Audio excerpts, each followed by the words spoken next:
cara berpikir niku udan niku rahmat, terus termasuk tobat sing sah niku dawuh Imam Ghazali kon adus nganggo banyu udan sing ceblok langsung. Mergo nak liwat kenteng kadang kentenge iku hasil sumbangan proposal. Terus pun sing langsung mawon, sing liwat plastik pun mboten mandi niku. Pun mboten mandi niku sing niku mau sama niku. Terus dulu di antara syarat tobat niku dawuh Imam Ghazali niku adus udan sing prawan, maksudnya sing asli ceblok saking putih langit niku langsung sampean nombe. Nak tepak nggih tobat, nak mboten tepak nggih lara niku. Kenapa sholat itu lebih indah ketimbang nikmatal wiqo, misalnya nikmatnya hubungan biologis? Jawabnya ulama itu gini, lucu, jawabannya sederhana. Nikmatnya kamu punya anak itu apa? Jawabnya ulama itu lucu. Kalau sakit dia sembuh, kalau hilang dia datang. Saya ulang lagi ya, kalau sakit dia sembuh, kalau hilang dia datang. Sekarang orang tua yang punya anak sakit koma di UGD atau di emergency, itu senangnya tuh mengalahkan kesenangan apa saja. Kira-kira orang yang berhubungan intim atau yang hubungan biologis dengan orang yang sedang anaknya sembuh dari koma, senangnya senang mana? Senang yang melihat anaknya sembuh dari koma. Senikmat apapun hubungan biologis, senang anaknya yang hilang ketemu.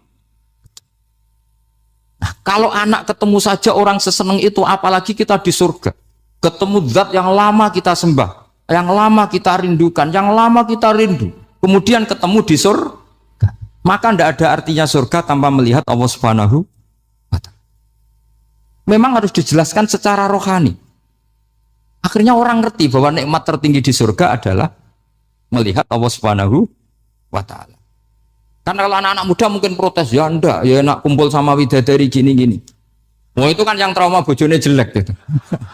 Oh itu yang bojone jelek mesti kesusu masuk surga karena itu sudah jelek, cerewet, nggak mati-mati kan gitu. Terus dia ingin masuk surga mesti niatnya welek, mesti pikiran pertama itu kumpul widadari. Tapi ada ulama yang bikin analogi tadi, misalnya istri kamu cantik, kemudian anak kamu sakit, koma. Hubungan dengan istri sama dengar berita anak kamu sembuh, seneng mana? Seneng anak sembuh. Sama anak yang hilang, seneng mana? Anak yang hilang ketemu. Maka terus ulama bisa menjelaskan itu. Kalau orang ketemu anaknya seseneng itu, apalagi ini ketemu Tuhannya yang bertahun-tahun disembah, kemudian tidak pernah melihat. Di surga itu nanti kita melihat Allah Subhanahu. Makanya Allah begitu bangganya mempromosikan surga. Surga itu apa? Surga itu wujuhu yauma idzin nadhirah ila rabbiha nadhirah, yaitu wajah-wajah berseri-seri dan melihat. Itu tanpa dijelaskan seperti ini Anda akan janggal, enaknya di mana? Tapi setelah dijelaskan detail gini oleh ulama, maka kita akan tahu an-ni'matul uzma sing enggak ada perbandingannya adalah nikmat masuk apa? Surga karena melihat Allah Subhanahu wa Ta'ala. Ya jadi saya berkali-kali pokoknya minta sekali, hadil umat harus umat yang rasional, terutama dalam mengemban tauhid. Karena tauhid ini yang disebut kalimah. Sampai Allah mengistilahkan kepada Nabi Ibrahim itu waja'alaha kalimatam baqiyatan fi aqibi. Kalimat tauhid adalah kalimat yang akan abadi di anak cucunya Nabi Ibrahim. Baik anak cucu yang karena gen maupun anak cucu yang karena sebab, yaitu santri dengan kiai. Dan itu caranya gimana? Umat Islam jangan berhenti belajar mantek. Makanya di MGS, di Qudsiah, di TBS, semua pondok pasti ngajarkan mantek, di Bendan, ilmu logika. Itu tadi, kalau kamu tidak bisa menemukan tauhid dengan cara tadi, dengan cara al-alam mutaghayyir wa kullu mutaghayyir hadis la budda min bukhtis, paling tidak pakai ilmu yang dilakukan Rasulullah SAW. Itu masyhur itu, saya sering cerita di mana-mana. Ada orang namanya Jubair bin Mut'im, Muhammad bin Jubair bin Mut'im. Itu dulu dia kafir. Dia orang pinter sampai dipasrai jadi negosiator untuk mengurus tawanan perang Badar yang ditawan Rasulullah SAW. Ketika datang di Medina, delalah pas maghrib, Nabi baca wattur wa kitabim mastur. Di antara ayat yang dibaca Nabi itu am khuliqu min ghairi syai'in. Masa manusia sebanyak ini kemudian mereka diciptakan oleh ketiadaan. Min ghairi syai'in itu oleh ketiadaan. Masa alam raya yang wujud ini, alam raya yang punya eksistensi ini kemudian penciptanya adalah ketiadaan. Padahal wal adamu la yakhluqu wa la yu'assiru wa la kadza wa kadza. Tentu sesuatu yang tidak ada itu tidak bisa dikatakan sebagai pencipta. Wong nggak ada, jadi faktor saja nggak mungkin apalagi jadi pencipta. Itu Nabi habis sholat langsung beliau sungkeman, ya Muhammad, saat ini juga saya iman. Karena logika yang dibangun ayat yang kamu baca, itu menghabiskan semua logika saya. Intinya logika tauhid itu akan mengalahkan semua teori non-tauhid. Itu yang disebut bal naqdhifu bil haqqi 'alal batili fayadmaghuhu fa idza huwa zahid. Kebenaran tauhid itu akan menghancurkan kekuatan apa saja. Fayadmaghuhu itu di tafsir Tobari disebut dorbatan tasujud dimah, satu pukulan sing sampai menjadikan otak itu hancur. Melainkan disebut damagho, dimah itu maknanya otak. Maka kamu jangan khawatir kalau Islam didiskusikan di Uni Soviet, didiskusikan di Kanada, didiskusikan di Korea, pasti kalimat tauhid akan mengalahkan kalimatul batil. Pasti ja'al haqqu wa zahaqal batil, innal batila kana zahuq. Tapi syaratnya kita harus kuat. Makanya saya ini senang sekali yang namanya ngaji, itu saya senang. Karena saya tadi bercita-cita ingin jadi dosen setelah mati. Karena di dunia sudah tidak jadi apa? Dosen. Saya ingin seperti Imam Amudi. Pertama ketemu Allah, beliau disuruh ngajar malaikat tentang ilmu apa? Matematika yang mengarah ke tauhid. Jadi diajarkan. Kamu tahu angka 2, angka 3, angka 4, semuanya bersumber dari angka 1. Berarti semuanya berawal dari 1. Gak tahu setelah itu malaikatnya dites lagi apa enggak, gak tahu. Pokoknya pas itu malaikat ya paham semua. Oke. Kayak apa hebatnya umat Rasulullah Shallallahu Alaihi Wasallam? Karena akalnya kok. Sehingga kita harus kuat. Sehingga kalimat yang benar disebut kalimat haqqin alaiha nahya wa alaiha. Nah, kalimat yang salah disebut kaburat kalimatan takhruju min afwahim. Kalimat menjadi kalimat karena diucapkan, tapi tidak menunjuk hakikat. Kayak ini misalnya, ini tutup, ini putih, terus saya katakan hitam, berarti saya mengatakan ini hitam sebagai kata-kata karena diucapkan, tapi tidak pernah menjadi hakikat karena hakikatnya ini putih. Itu hebatnya Quran. Makanya Quran kalau gojlek orang kafir itu, gojlek orang kafir itu sebut apa? Kaburat kalimatan takhruju min afwahim. Tapi untuk kalimat tauhid dikatakan apa? Yusabbitu walladzina amanu bil qaulif tsabit fil hayatid dunya wa fil akhirah. Sebagian disebutkan wa ja'alaha kalimatam baqiyah. Kenapa kalimat tauhid itu kalimat yang abadi? Karena Allah sebagai Tuhan di dunia juga sebagai Tuhan di akhirat, dan selalu Tuhan pada masa yang tidak terbatas. Itu disebut wa ja'alaha kalimatam baqiyah. Kemudian umatnya Nabi mengganti kalimat yang gampang. Allah punya sifat baqo, punya sifat akhir. Maksudnya akhir itu la akhirah. Terus semuanya. Yang paham ya alhamdulillah, yang enggak paham dikon ngapal wujud kidam baqo mukhalafatul khawadisi qiyamuhu bi nafsi wahdaniyat qudrat irad. Wes paham. Lah kok sing rada alim terus roh bedane iki sifat ma'ani iki maknawiyah. Cara Mu'tazilah ngene, cara ahli sunnah ngene. Oh itu sudah kejlimetan. Sementing wujud hitam. Nah, kenapa pertama yang disebut wujud? Karena yang membedakan kita dengan faham ateisme itu ya sifat wujud.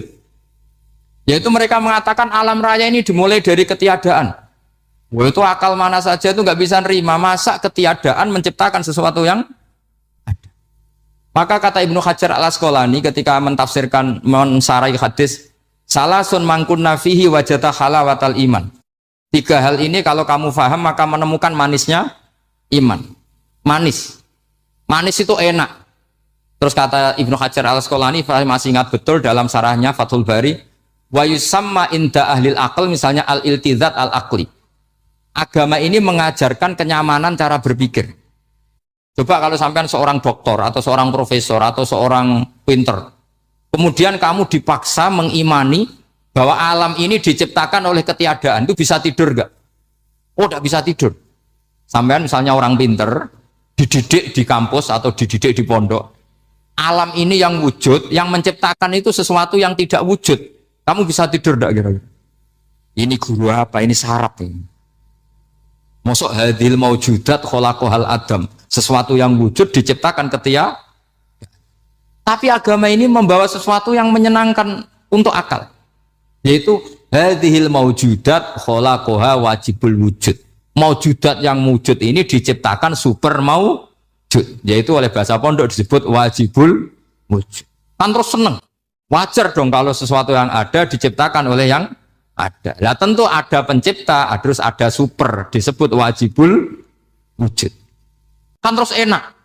Itu kata Ibnu Hajar al-Asqalani disebut wajadah halawatal iman. Sehingga kita tidak usah khawatir. Makanya saya itu termasuk orang yang nggak khawatir.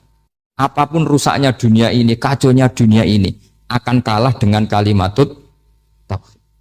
Karena kalimat ini ketemu apa saja pasti menghancurkan. Yaitu disebut bal naqdhifu bil haqqi 'alal batil fayadmaghuhu fa idza huwa zahid. Kalimat hak ini akan menabrak apa saja. Dan yang ditabrak pasti hancur.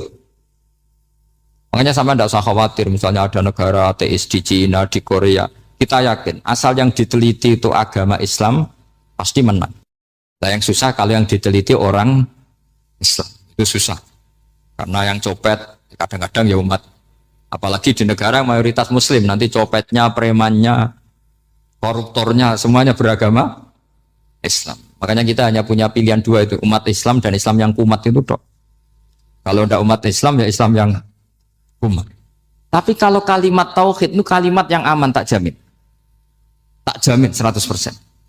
Sehingga saya itu kalau ditanya profesor Pak Bak, kalau suatu saat Indonesia jadi negara yang sangat terbuka, kemudian ada sekolah perbandingan agama, menurut Anda prospek Islam gimana? Saya jawab asal yang dikaji Islamnya bukan orangnya, pasti Islam tetap prospek. Asal yang dikaji apa? Islamnya bukan orangnya. Kalau orangnya ya Masya Allah. Itu tadi kalau tidak umat Islam ya Islam yang. Terus kalau matur nuwun sangat dengan hormat teng Raden Asnawi. Beliau sekarang generasi keempat ya, wonten sing generasi ketiga.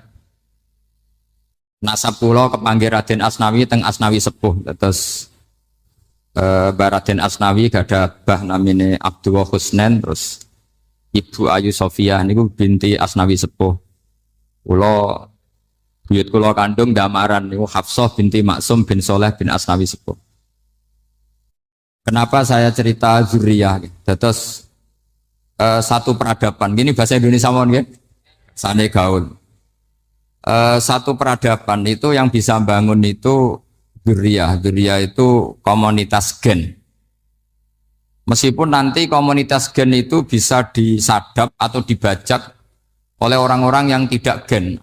Jadi agak ilegal tapi itu sah. Karena sampean bisa misalnya kalah nasab sama saya, misalnya bilang nanti ketemu di Nabi Adam saja Gus gitu. Nanti pasti kita ketemu di siapa? Nabi Adam. Terus kedua, kekalahan nasab itu udah abadi karena nanti setelah jenengan ditanya di kuburan, bapak kamu siapa? Itu disuruh jawab Nabi siapa? Ibrahim. Terus kekalahan nasab sampean nanti berakhir di kuburan karena nanti dijawab siapa bapak kamu, disuruh jawab siapa? Nabi Ibrahim. Jadi yang punya bapak Karmen apa itu sudah selesai, sudah nggak dipakai lagi. Nanti pakai siapa? Nabi siapa? Ibrahim. Nah, kenapa saya cerita bahwa nasab gen itu akan disatukan oleh satu visi ilmiah yang objektif. Gini ku jawe Nabi Yusuf, wattaba'tu millata abai Ibrahim wa Ishaq wa Yaqub. Terus dawe Nabi Yusuf, maka nalana an nusyrika billahi min syai'. Jadi saya ngikuti leluhur saya. Ini dengerin ya, saya ngikuti leluhur saya, yaitu Nabi Yakub bin Ishak bin Ibrahim. Leluhur saya itu siapa? Maka nalana an nusyrika billahi min syai', yaitu keluarga besar yang tidak pernah melakukan kemusyrikan.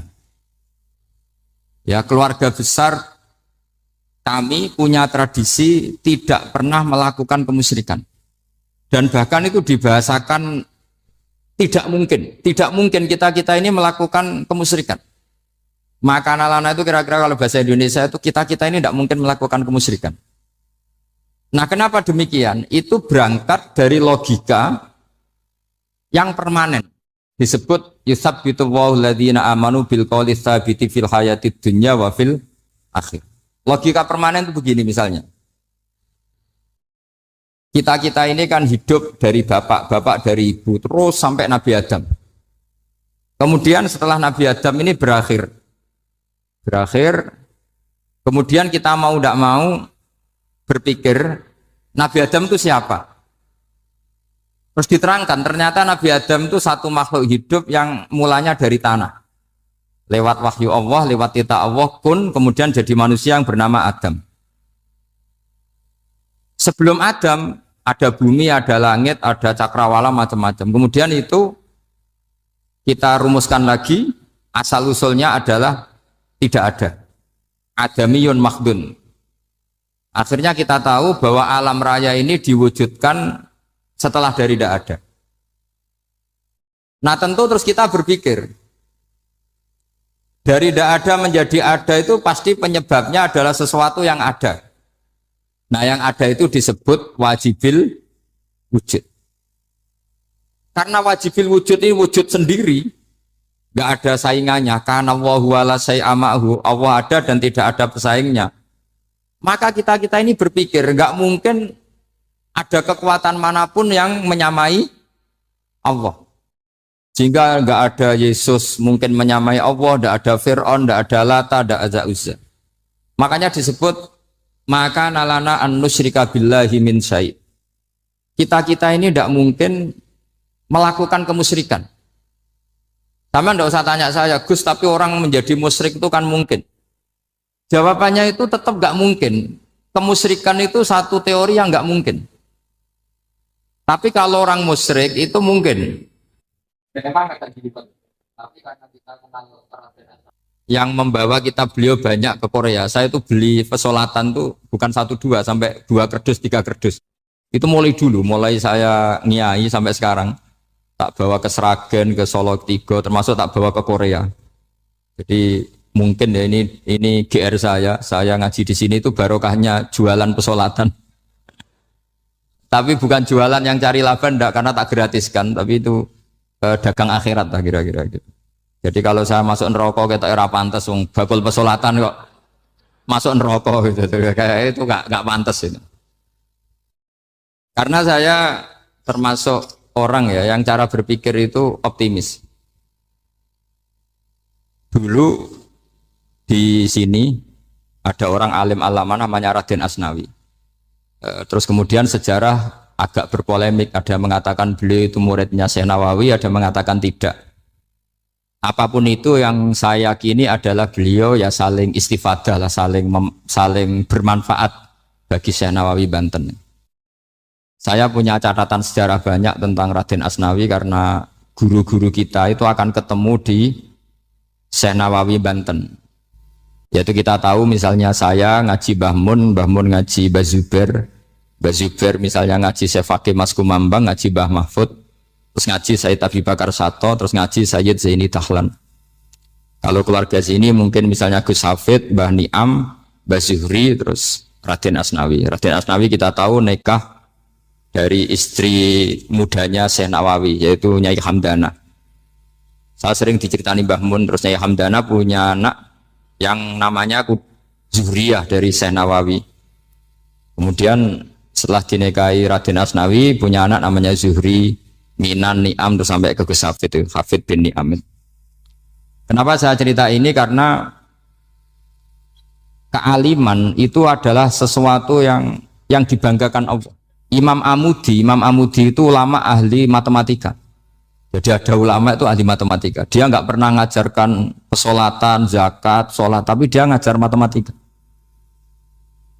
Kemudian dari matematika itu beliau menjadi ahli tauhid.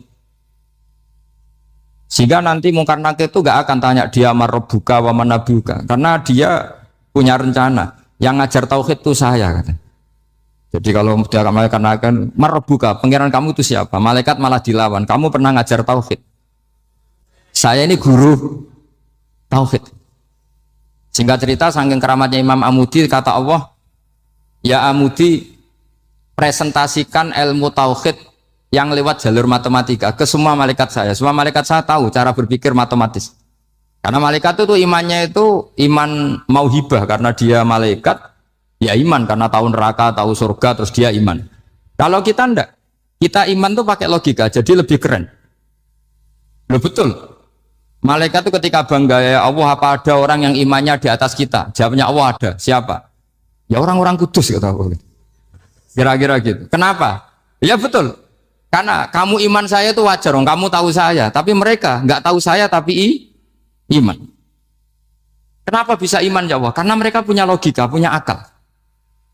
Akhirnya Imam Mamudi disuruh sama Allah presentasikan logika tauhid kamu lewat jalur matematika. Malaikat disuruh dengerin semua, isma'u ya malaikati, ini mimpinya wali. Terus Imam Mamudi mulai mengajarkan nisbatul isnaini ilal wahid wa nisbatus salasa wal arba'ah ila ma la nihayatalah niku binisbatin wahidah, yaitu far'un minal asli wa wa al wahid. Mbok angka sebanyak apapun 2, 3, 4 sampai 1 miliar itu nisbatnya ke angka 1 adalah nisbatul far'i ilal asli, semuanya berasal dari 1. Maka hadhil awalim atau hadal alam ila ma la nihayatalahu, tetap semuanya ini cabang dari 1, yaitu wujud dari 1, yaitu Allah Subhanahu wa ta'ala. Sehingga semenjak itu ditiru sekian ulama. Akhirnya malaikatnya mantuk karena kepastian kalau Allah satu yang diyakini malaikat itu sepasti logika yang dibangun orang-orang manusia ini, padahal tidak ngerti Allah Subhanahu wa ta'ala karena pakai akal. Sehingga di pondok itu orang harus ngerti mantek. Orang mantek itu ilmu yang jelimet tapi menyenangkan. Biasanya sing sinau ambek rokokan, sawangannya kayak filosof. Jadi paling gak agak paham dia alasan. Penting nikmati rokok, tak pikir nikmati pemikirannya, ternyata nikmati rokok.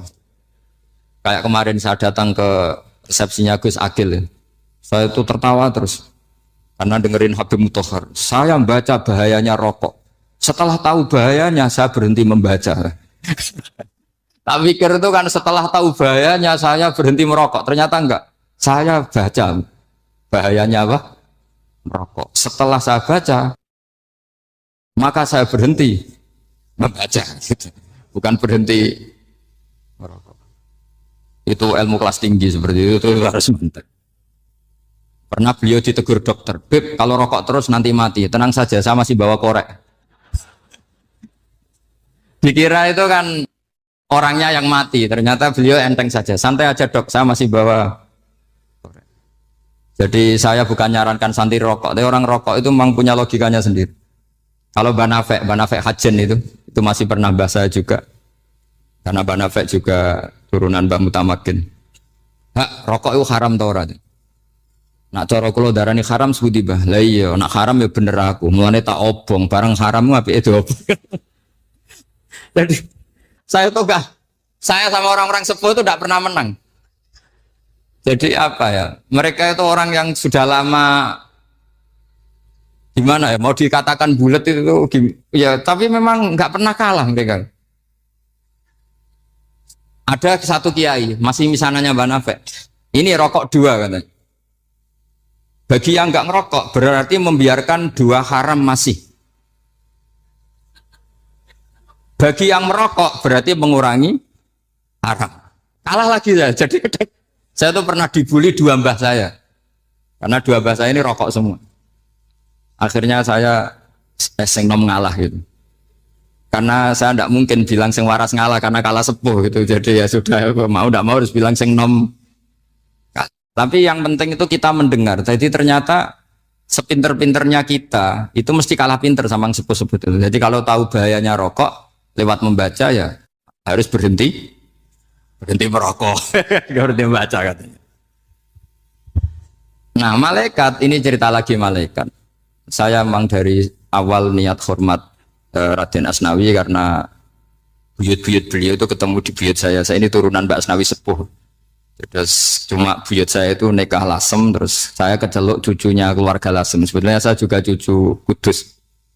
Tapi terus alhamdulillah sekarang kembali karena buyut saya menyuruh saya ngajar di Damaran, terus sampai sekarang saya ngajar di Damaran. Tapi buyut saya itu masih lahir di Damaran. Namanya Mbak Hafsah, itu Hamsah binti Maksum bin Soleh bin Asnawi Sepuh. Sama seperti nasab di sini Raden Asnawi, Mbak Abdul Husnan, terus Nyai Ayu Sofiyah, terus Mbak Raden Asnawi. Saya mau cerita, jadi ilmu itu lebih keren kita. Sehingga Rasulullah Shallallahu Alaihi Wasallam pernah ngendikan, saya ini rindu sekali li ikhwani, kata Nabi itu ikhwani. Kata sahabat bilang, alasna ikhwanaka ya Rasulullah, bukankah kita ini saudara kamu, saudara engkau ya Rasulullah? Tidak, antum ashabi, kamu itu sahabat saya.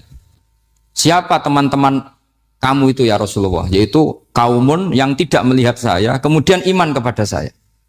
Jadi mereka seperti kita semua di Kudus ini tidak melihat Rasulullah Shallallahu Alaihi Wasallam, tapi iman sama Nabi. Dan ketika malaikat yubahi bikum malaika, Allah bangga dengan malaikatnya, membanggakan kita. Sampai malaikat tuh sentimen, kok bisa ya Allah? Ya karena tadi, kamu iman sama saya wajar. Karena kamu melihat surga, melihat neraka, melihat aras. Sementara orang Kudus coba ngelihat apa? Paling simpang 5. Apa simpang 7 itu? Tapi imannya nggak kalah dengan malaikat. Kenapa nggak kalah? Karena tadi, kita diajarkan bahwa nisbatul isnaini wassalasah wal arba'ah ila ma la nihayatalaha itu sama-sama nisbatul far'i ilal asli. Tetap yang asli adalah angka 1. Jadi nggak mungkin aslu hadhil asya nggak dari Allah itu, nggak mungkin. Tetap dari zat yang satu. Kemudian tentu ini bukan nisbatul walad ilal walid, anak ke bapak tentu enggak, tapi nisbatul khaliq sama makhluk. Tapi apapun itu pasti satu. Sehingga Imam Amudi akhirnya masuk surga lewat jalur itu, tidak usah lewat pertanyaan man rabbuka wa man nabiyyuka. Kelasnya disuruh ngajar malaikat. Saya punya rencana jadi pengajar malaikat nanti itu kan. Jadi orang-orang Kudus yang dapat barokahnya Raden Asnawi nanti jangan mau kalau ditanya man rabbuka wa man nabiyyuka. Kelasnya itu harus apa? Jadi gurunya malaikat. Karena bapak kita Nabi Adam tuh keren. Nabi Adam itu adalah orang yang disuruh Allah dipresentasikan, dibanggakan Allah di depan para malaikat. Ketika ada malaikat yang agak hasut, tapi itu tidak malaikat papan atas, malaikat yang kebanyakan. Itu kan agak terima Nabi Adam jadi apa? Khalifah. Sampai malaikat ini usul ataj'alu fiha mayufsidu fiha wasfikut. Makanya kalau saya protes sama malaikat itu malaikat yang ini, bukan Jibril sama Israel. Kalau protes Israel bahaya, bisa dihabisin. Saya pernah ditanya seorang kiai, Gus jenengan gojlok malaikat kok berani? Ya karena malaikat yang jenis ini pernah gojlok Nabi siapa? Adam. Enggak percaya kalau Nabi Adam itu layak mimpin, sampai protes ataj'alu fiha may yufsidu fiha wasfikut. Tapi apa yang terjadi? Allah mengajarkan satu ilmu di Nabi Adam, kemudian disuruh meresentasikan. Qala ya Adamu ambihum bi asma'ihim. Adam, coba kamu presentasikan ilmu kamu. Karena Nabi Adam fasih mempresentasikan ilmu, kata Allah, kamu bisa enggak sepinter Nabi Adam? Enggak bisa ya Allah. Makanya sudah saya bilang, ini alamu malah, saya lebih tahu siapa yang layak mimpin. Jadi layak mimpin itu pertama harus kuwatul ilm, ilmunya itu harus kuat. Nanti saya akan cerita hubungannya Raden Asnawi dengan Syekh Nawawi. Apa itu hubungan teman, apa murid guru, itu memang masih jadi polemik sampai sekarang. Kalau saya ya keyakinan saling istifadal. Ini bahasa netral, tidak murid guru tapi saling apa? Istifadah. Kata Syekh Nawawi dalam tafsir Munir itu, ilmu itu nomor 1. Sehingga beliau setiap ada ayat fa inna hizballahi humul ghalibun, beliau pasti menafsiri bil hujjah wal barohin la bisaulah. Saya masih ingat betul takbirnya, memang saya hafalkan. Tapi bukan untuk modal pidato, boten. Modal sebagai wong alim. Kalau pidato gampang. Pidato itu semua orang bisa. Kalau jadi orang alim itu tidak gampang. Lebih susah lagi wong alim berpidato. Itu kalau nggak pernah mbah saya tidak mau. Karena memang saya terkenal nggak suka pidato. 1 memang nggak bisa. Nomor 2 tidak ingin. Nomor 3 ya rugi. Karena pidato itu nasib-nasiban itu. Kalau nasib baik kamu tidak paham itu, wah Gus Ba ilmunya tinggi sehingga kita tidak paham itu kalau nasib baik. Kalau nasibnya ada baik, nak ngendikan bulat sama itu tepat-tepatan. Dan Syekh Nawawi itu benar, Raden Asnawi juga benar, semua guru-guru kita benar.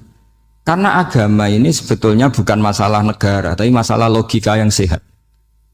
Uni Soviet itu pernah mengkooptasi Uzbek. Ceknya Tajikistan itu 100 tahun orang dipaksa ateis. Tapi orang-orang Uzbek, saya sering ketemu lama Uzbek, kadang ketemu di Korea, kadang di Malaysia. Orang-orang Uzbek itu punya basement di bawah tanah. Kemudian di bawah tanah ini mereka ngajarkan tauhid. Ngajarkannya ya gampang. Misalnya ini sesuatu yang ada, ya ini. Ini ada penciptanya enggak? Ya ada. Siapa? Tukang katanya. Yang penting itu enggak ada logika bahwa sesuatu yang ada disebabkan oleh ketiadaan. Lah orang komunis, orang ateis itu orang yang mengatakan alam ini didahului oleh nihilisme, oleh adamiyah. Masuk akal enggak sesuatu yang ada, penciptanya sesuatu yang tidak ada. Sehingga orang anak-anak Uni Soviet itu enggak pernah kepikiran membenarkan ateis itu enggak pernah. Bareng Uni Soviet ada itu Glasnost Perestroika itu kemudian hancur, semuanya langsung menjadi negara Islam, termasuk Uzbek, Tajikistan, karena diajari ilmu. Bahwa ilmu itu yang nggak pernah kalah oleh negara. Sehingga saking pedenya Rasulullah SAW ketika Sulhul Hudaybiyah, ini agak jelimet, tapi gampang dicerna. Sulhul Hudaybiyah itu satu perjanjian yang semuanya merugikan Rasulullah. Yaitu kalau orang kafir masuk Islam disuruh kembalikan ke kafir, karena kafir itu bagi mereka habitat, Islam itu hal yang baru. Tapi kalau orang Islam menjadi kafir, nggak boleh kembali Islam, berarti kembali ke habitat. Semua perjanjian itu merugikan. Sampai masyhur Sayyidina Umar protes ke Rasulullah, jenengan masih nabi. Itu kan ekstrim tanya. Jenengan sampai sekarang masih nabi? Ya, saya masih nabi. Kenapa tanya demikian? Karena semua perjanjian merugikan Islam, menguntungkan orang apakah? Semua sahabat sebetulnya persis Sayyidina Umar protes, kecuali Abu Bakar. Lama-lama akhirnya di antara perjanjian itu berbunyi begini. Tapi saya minta satu hal. Orang boleh mendiskusikan Islam tanpa tekanan. Itu saja permintaan Nabi. Orang boleh mendiskusikan Islam secara bebas, tidak tertekan. Karena orang-orang kafir melihat itu hal yang biasa, ya nggak masalah Muhammad. Akhirnya orang diskusi.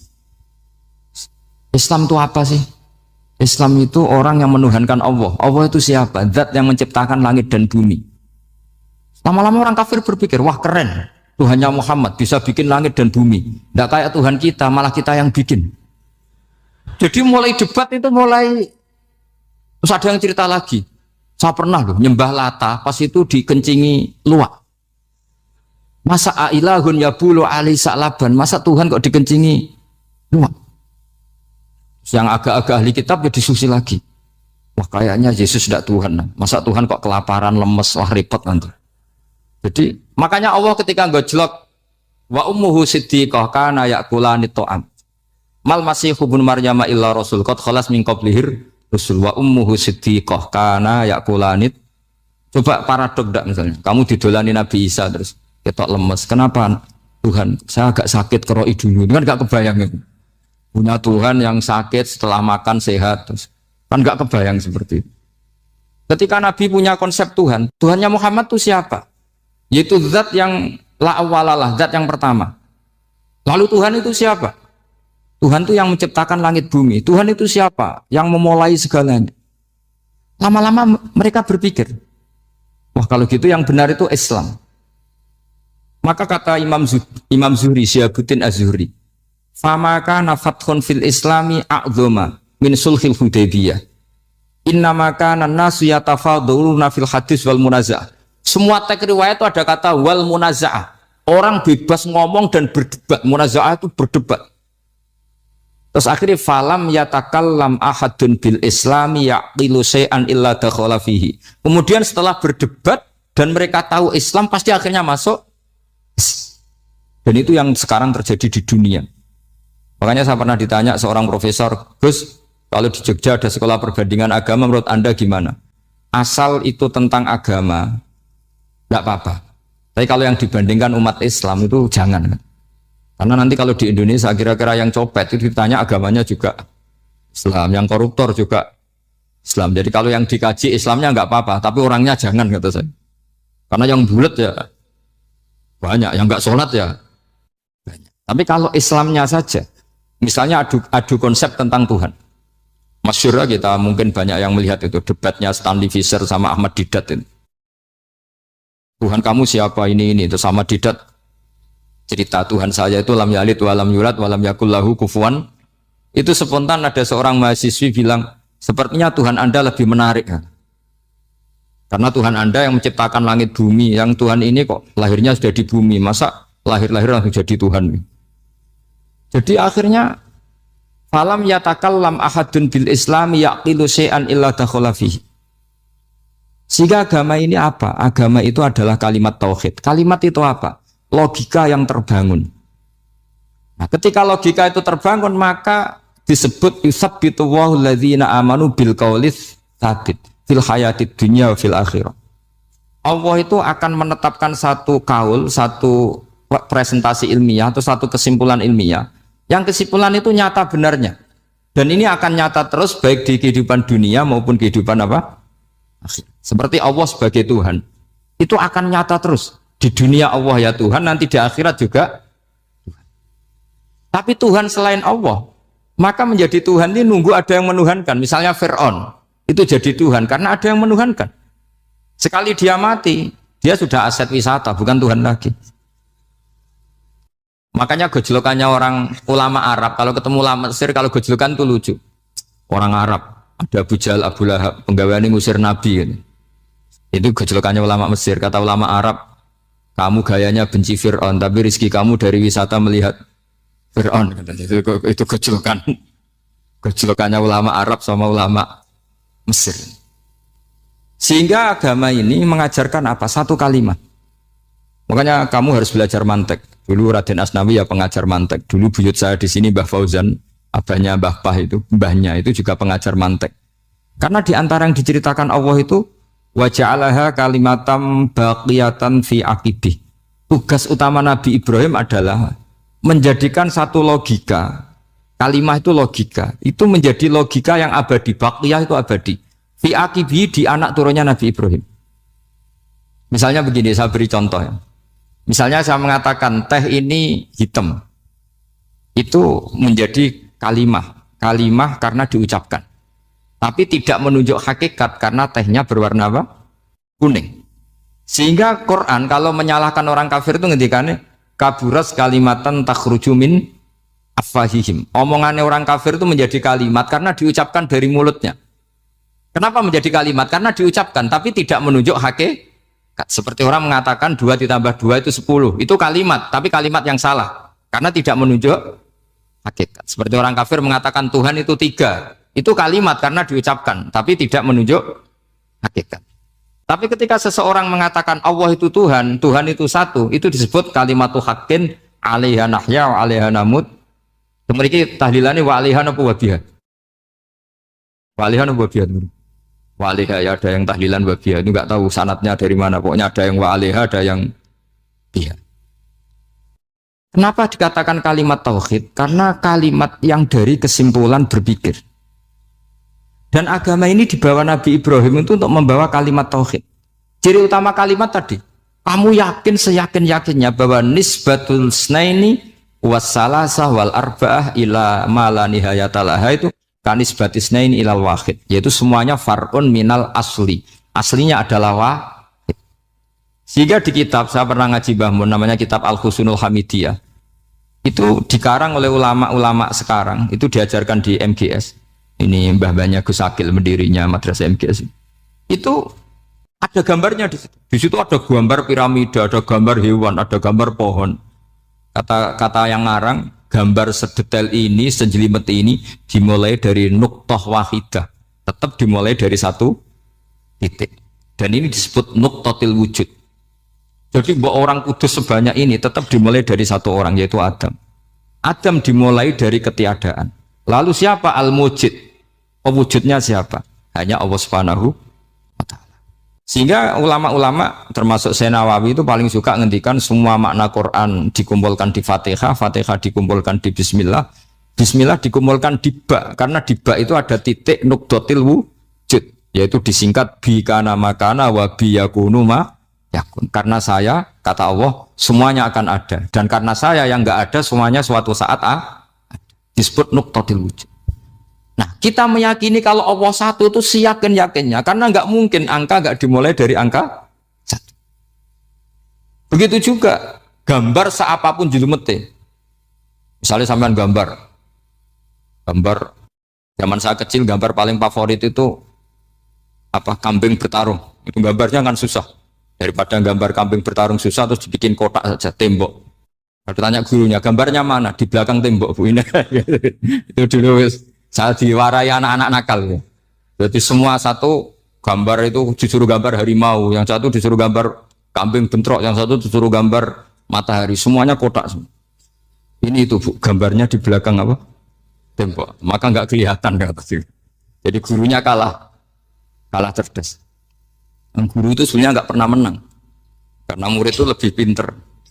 Itu teman saya dulu kalau ngaji itu, kalau tes itu ngerpek baca. Gurunya marah, kamu tes kok baca? Enggak ngerpek Bu, ini belajar di kelas. Katanya belajar kapan saja, di mana saja. Acuh. Jadi apa ya, orang itu kadang yang salah itu lebih masuk akal kadang-kadang ini. Saya teruskan ya supaya ini dapat barokahnya Raden apa? Asnan. Saya mohon sekali ya, kalimatul haqqin itu harus kamu jaga. Caranya jaga ya tadi. Kalau kamu tidak bisa ilmu mantek, misalnya al-alam mutaghayyir wa kullu mutaghayyir hadis la budda min muhdits, itu kan jelimetan. Pakai saja teori umum bahwa gambar apapun jelimetnya itu dimulai dari satu titik. Karena nggak bisa, nggak dimulai dari satu titik. Maka alam apapun jumlahnya nggak terhingga, tetap dimulai dari al-wahidul qahar, yaitu satu titik. Yaitu dalam konteks tauhid tentu itu Allah Subhanahu wa ta'ala. Sehingga Nabi Ibrahim itu orang paling sukses bikin waja'alaha kalimatam baqiyatan fi aqibi. Terus Nabi Muhammad begitu, sahabat begitu, sampai kita sekarang diajari ilmu mantek. Ilmu mantek itu logika yang nggak terbantahkan. Karena mau tidak mau. Kata Imam Syafi'i, fa innal uqula muttarratun ila qabulil haq, karena akal akan dipaksa menerima kebenaran. Dan itu yang terjadi di Uni Soviet.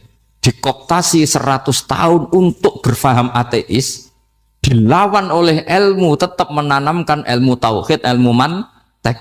Ketika Uni Soviet secara politik runtuh, semuanya menjadi muslim, termasuk negara-negara yang dulu dikooptasi. Maka kamu tidak usah kecil hati di Indonesia, apapun rusaknya negara ini, asal kita cara bertauhid benar, insya Allah tetap meninggal husnul khotimah. Karena sudah janjinya Allah, yusabbitu walladzina amanu bil qaulits tsabit. Sing jelas itu nomor satu tuh al qaulits tsabit. Memang itu logika yang masuk akal. Jadi jangan kira semua orang ditanya marrob, bukan, ndak. Banyak ulama yang nggak ditanya, masyhur itu dalam cerita keramat-keramat. Ada guru tauhid ngajarin tauhid. Setelah ditanya mungkar nakir, Imam Malik datang. Kamu nanya ini, man rabbuka man nabiyuka, kamu tahu ini guru Umul Barohin yang tukang ngaji tauhid. Guru tauhid kok ditanya apa? Malaikatnya nggak jadi tanya. Dan saya percaya cerita-cerita seperti itu karena secara umum itu ala inna auliya Allahi la khaufun alaihim walahum yahzanun lahumul busyra fil hayatid dunya wa fil akhir. Artinya kalau wali itu kok ditanya mungkar nakir berarti ngalami ketakutan. Karena di situ kan digambarkan mungkar nakir itu sewangar, bawa godam. Kalau yang tanya nggak bisa dipukul sampai ajur sak walang-walang. Pokoknya ceritanya kan seru seperti itu. Nah itu kalau betul begitu terus ayat la khaufun alaihim walahum yahzanun kayak apa? Makanya dalam kitab Nashihul Ibad itu ada cerita ini. Sampean boleh nggak sependapat dengan saya, tapi semoga nasib sampean nanti digebuki malaikat. Karena orang itu akan mengalami seperti yang dirasakan. Anak indadzoni abdibi. Saya tidak bayangkan akan mengalami itu. Makanya saya ini ngajar tauhid terus. Paling tidak kalau ditanya marabbuka man nabiyuka, sampean tahu profesi saya. Saya ini pengajar tauhid.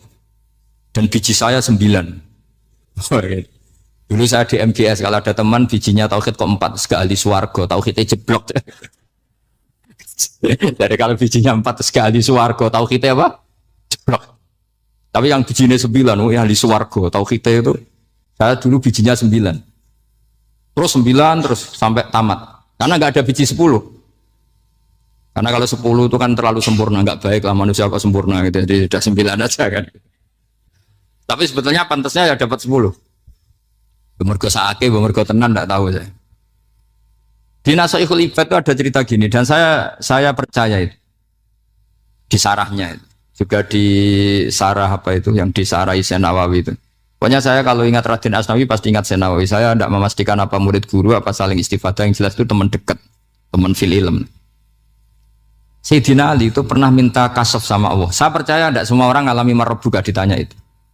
Ya Allah, saya minta kasaf. Kasaf itu ngerti alam gaib. Ingin tahu Umar. Jadi diam-diam Sayyidina Ali itu ya mangkal sama Sayyidina. Wong kok kerasingon. Angger wong kok tahu disentak. Jajal wani nyentak malaikat Tora itu kata Sayyidina. Jadi dia minta kasaf karena kenangannya dia melihat Umar itu semua orang pernah disentak sama Sayyidina Umar itu. Sayyidina Ali minta kasaf. Ya Allah, saya ingin melihat Umar menghadapi Mungkar Nakir. Masih garangkah apa enggak? Itu dah, itu tidak. Minta kasaf. Pas kasaf beliau bangun dari kubur, duduk. Dilihat sama Sayyidina Ali ini ngalami kasaf. Sama ndak usah tanya.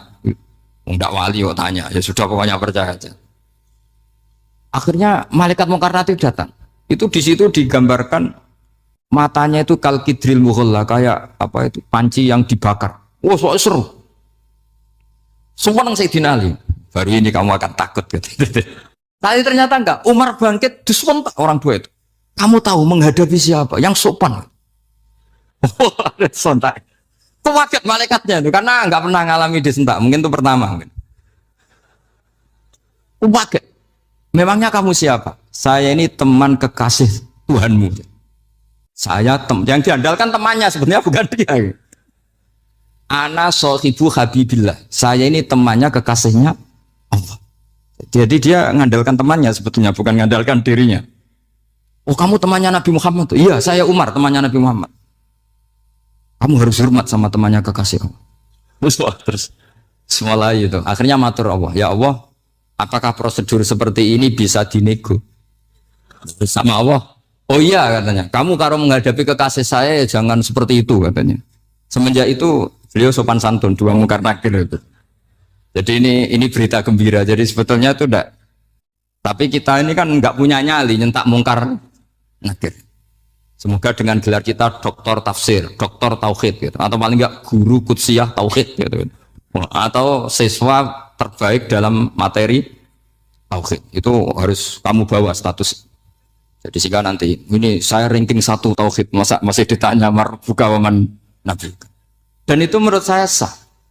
Sama nggak usah protes takbirin di, susah usah takbiran. Pokoknya takbirnya adalah wali-wali itu la khaufun alaihim walahum.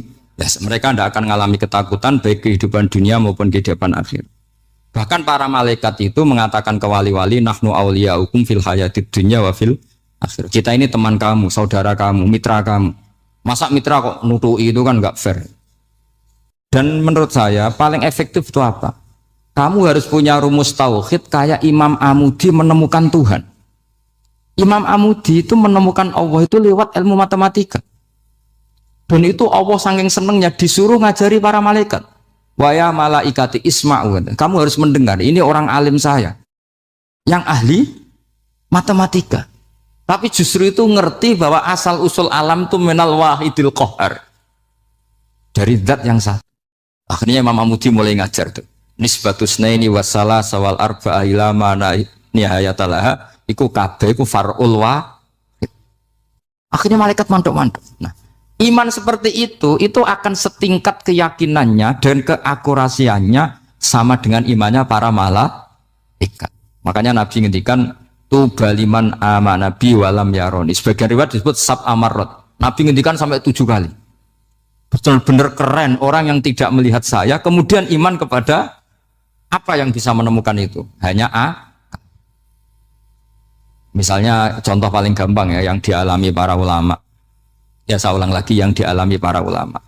Ketika menemukan ilmu ya yang menjadikan mereka mahabbah Rasulullah Shallallahu Alaihi Wasallam.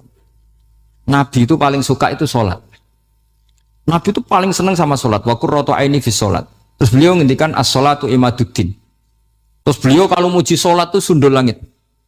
Sampai beliau kalau banyak masalah itu bilang ke Bilal, arifna ya Bilal, saya kasih istirahat. Itu maknanya mau sholat. Semuanya sholat. Pertanyaannya adalah, apakah mungkin seorang raja yang ambisi jadi raja, kemudian yang dikampanyakan adalah orang supaya sholat? Tentu kalau Nabi seorang raja, beliau akan kampanye gimana narik upeti kayak apa, narik pajak kayak apa, biar Nabi kaya. Enggak. Nabi itu paling tersiksa kalau orang tidak sholat, tersiksa kalau orang tidak sujud. Loh, kalau beliau seorang raja, ngapain mempopulerkan sholat? Maka makna sholat Imaduddin adalah sholat itu tiang agama. Maknanya tiang agama, kamu akan tahu betul kalau dia seorang Nabi. Karena apa? Yang diajarkan adalah sholat. Coba untungnya apa bagi Nabi Muhammad ketika umat Islam sholat? Kan tidak ada untungnya sama sekali. Ya clear ya, jadi terus sekarang masalah nasa mansuh ini kan clear tentang mukaddimah ilmu tafsir. Nasa mansuh itu kelihatan datar tapi itu urgen sekali karena agama sebagai aturan ya atau solusi mau tidak mau kan bersentuhan dengan hukum sosial yang tidak akidah. Saya tadi sudah matur Pak Arsoyo, agama yang tidak akidah itu kan bersentuhan dengan hukum sosial. Kalau yang akidah jelas Allah itu satu, la ilaha illallah wahdahu la syarikalah. Kalau sosial, saking bersentuhan dengan sosialnya itu Pak Fathul Wahid, Imam Syafi'i itu punya istiadat begini Pak Arsoyo. Ketika Nabi misalnya sedekah atau zakat pakai kurma atau pakai susu kering misalnya, sedekah atau zakat, atau dulu ngamal pakai dinar. Pakai apa? Dinar. Itu langsung dianalisis kutil balad. Pokoknya makanan pokok zakat itu ngambil makanan pokok. Berarti di Indonesia pakai apa? Beras. Ketika Nabi sedekah pakai dinar langsung dianalisis pakai saman, yaitu alat tukar atau uang yang sah. Jadi kamu tidak usah memaksakan mentang-mentang anut sunat Rasul, terus kamu makan kurma, terus bisa mencret. Terus mentang-mentang sunat Rasul, saya tidak pernah sedekah, karena sekarang nggak ada dinar. Nabi kan sedekahnya pakai dinar, medit ya alasan. Kalau mau kikir saja, tidak usah punya alasan. Lama-lama Pak Arza nggak jadi wakaf tanah, karena Nabi nggak pernah wakaf tanah di Sleman, wakafnya di Mekah. Oh ini kan tanahnya di Sleman. Lama-lama ada orang nggak sholat, Nabi sholatnya kan di Mekah, kita kan di Indonesia. Bisa rusak semua kalau ya pakai mersiskan sunnah Rasul. Itu ada analisis. Nah, itu juga yang menjadikan kenapa harus ada ulama usul fikih, orang yang bisa menganalisis. Apa bisa? Misalnya begini, saya beri contoh di bab haji. Nabi itu domisili di Medina, karena di Medina itu melewati Dzul Khulaifah yang sekarang disebut Bir Ali. Maka mikotnya Nabi ya dari Bir Ali. Tapi kalau orang Yaman ya dari Yalamlam, atau orang Indonesia rata-rata terbang lewat Yalamlam. Mungkin orang tertentu di kawasan Jirona ya Jirona. Ada yang dari Tanim, ada yang dari Juhfa. Jangan mentang-mentang kamu orang Indonesia ikut sunnah Rasul terus memaksakan dari Indonesia di atas Yalamlam mohon niat ihram. Enggak, saya nanti aja dari Birali. Nabi kan dari lama-lama nggak ada orang berani tempat di Sleman. Nabi kan hidupnya di Medina kok Sleman. Hadisnya mana? Nanti panjang. Analisis itu penting supaya orang itu proporsional. Apa orang itu? Itu juga bagian dari ulumul Quran. Ulumul Quran. Sehingga kalau kamu nuruti persis, misalnya begini, saya pernah ditanya. Ini saya, Pak Arsoyo, Pak Fathul Wahid, kalau naik Innova atau naik mobil, kan mesti dongo wis soleh lah, jadi tak alani mesti mergo wis soleh. Nang kowe lali numpak terus untuk gratis mangkat kabeh. Kalau yang soleh-soleh gini itu kan kalau naik ya subhanalladzi sakhkhara lana hadza wa ma kunna lahu muqrinin wa inna ila rabbina munqalibun. Itu jelas di Quran tuh wal khaila wal bighala wal hamira wal khaila wal bighala hamira. Jelas yang dicontohkan di situ ya kendaraan itu ya unta, khimar, kuda. Dan karena yang dikendarai itu hewan, dulu Allah membayangkan juga litas tahu ala duhuri, kamu naik di punggung hewan itu, sumatazkuru ni'mata rabbikum idastawaitum alaihi wa taqulu subhanalladzi sakhkhara lana hadza. Terus kamu sekarang naik pesawat, naik Innova, ini kan tidak kuda, ini kan tidak unta. Jadi gak usah doa itu, karena doa itu untuk apa? Naik kuda atau unta. Ya kacau semua kalau gitu. Makanya dibutuhkan ilmu namanya usul fikih. Usul fikih itu kira-kira analisis.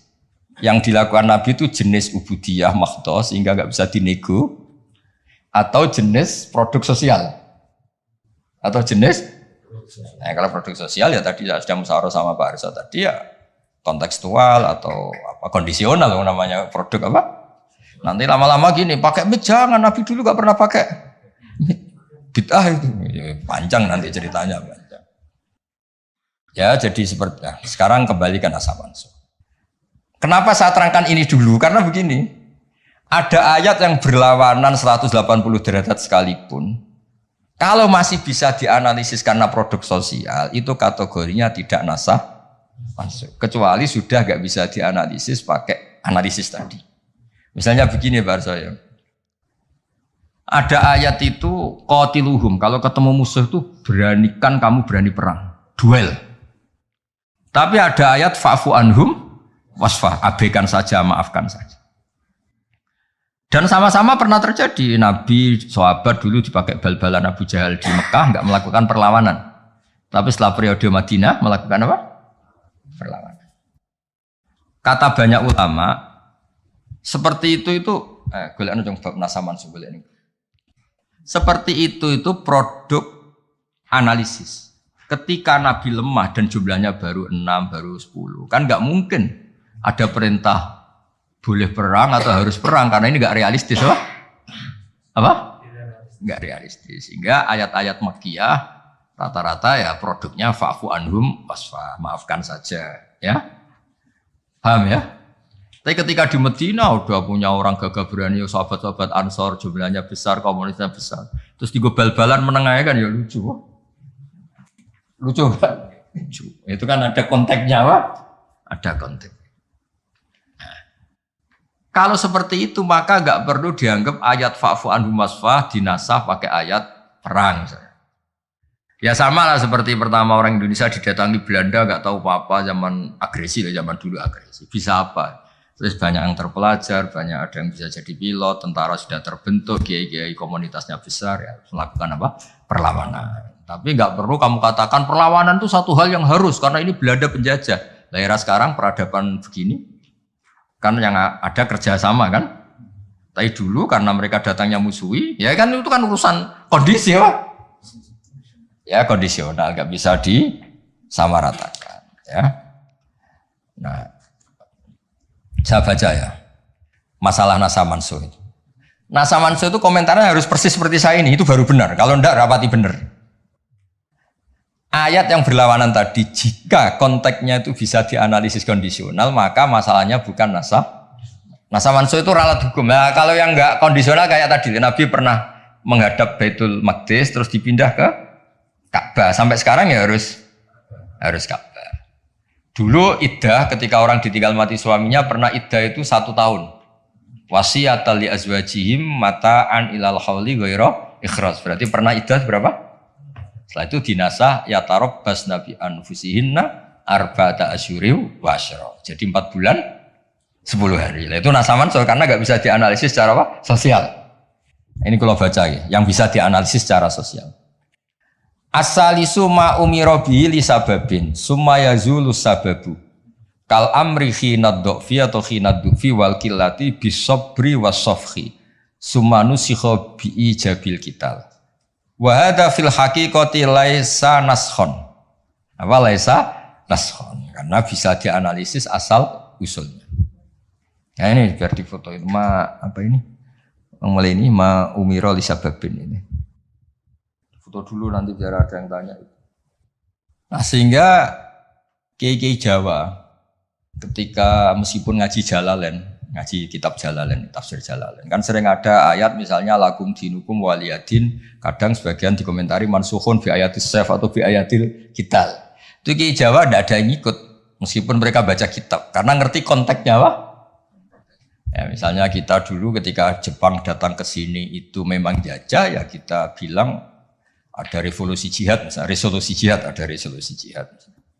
Dulu Mbah Hashim, Mbah Ahmad Dahlan juga sepakat melawan penjajahan, apa ngelawan? Jadi ketika di kesini studi banding atau kesini tukar ilmu ya nggak ada masalah kan? Bahkan di Quran sudah diumumkan wa in ahadum minal musyrikin astajaruka ya fa'ajirhu hatta yasma'a kalam Allah. Ya, kalau ya kan ya tadi konteksnya beda. Ya konteksnya itu kemarin saya jagongan itu sama Pak Alwi Shihab, adiknya Pak Kures, kan dulu pernah Menteri Luar Negeri. Kata beliau, Sekarang Gus ngomong rekonsiliasi cek susahnya, alasannya ngenang masa dulu. Nah, masa dulu ya ada yang sekarang nggak mungkin. Dulu pernah kan ada istilah zaman dulu pernah sedikit konflik dengan Malaysia, Pak Karno bilang gayam. Nah, masa sekarang kan ya jelas enggak itu. Jadi kan konteksnya beda. Dulu Mbak Hasyim, Mbak Madalan bilang resolusi jihad. Nah, sekarang kan enggak. Malah anak-anak ini nunggu ada beasiswa ke sana. Enggak belajar malah dulu ayat Amsterdam. Bal-balan. Apapun itu kan yang seperti itu kategorinya itu ma'uzila li sababin apa ma'uzila li sababin. Jadi hilangnya bukan karena hukum nasa mansuh tapi karena sebab yang berbeda. Saya tadi jagoan Pak Warsoyo dulu tuh orang kiai-kiai termasuk buyut-buyut itu ngaramkan orang pakai pantolan ya, pakai celana, pakai apa itu? Dasi. Karena itu londo itu. Mantas sababi komen bahwa minum ya pernah kan ada era gitu. Nah sekarang rektor Universitas Islam Indonesia pakai celana pakai dasi. Londo itu kalau dulu tuh. Sekarang enggak. Sekarang kalau pakai sarung malah dianggap wow, masalah itu. Kecil saya masih ingat orang pakai sarung tuh enggak dianggap sunat. Karena dulu katanya cerita dulu. Wong sing nganggo sarung kalau piok kalah terus kemulan turun ning rondan. Dari dulu pernah. Lho ya tak cerita kuno dulu tuh orang kalah main loh. Ini saksinya banyak ini kan. Dulu sarung pernah ya nasibnya gitu pernah ya. Sekarang saja sarung jadi simbol pakaian apa? Santri. Dulu gak? Ya masih ingat ya cerita itu. Upio kemulan semain kalah kemulan tidur dia mah. Cakro.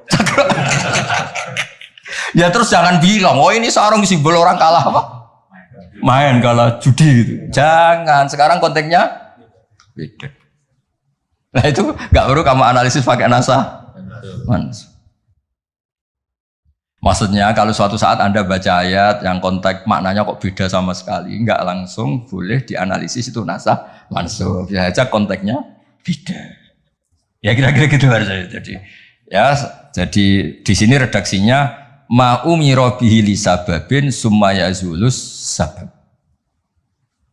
Saya contohkan tapi Pak Fajar enggak usah tersinggung. Misalnya kenapa sih Nabi itu banyak yang poligami? Orang di nikah Nabi itu bangga.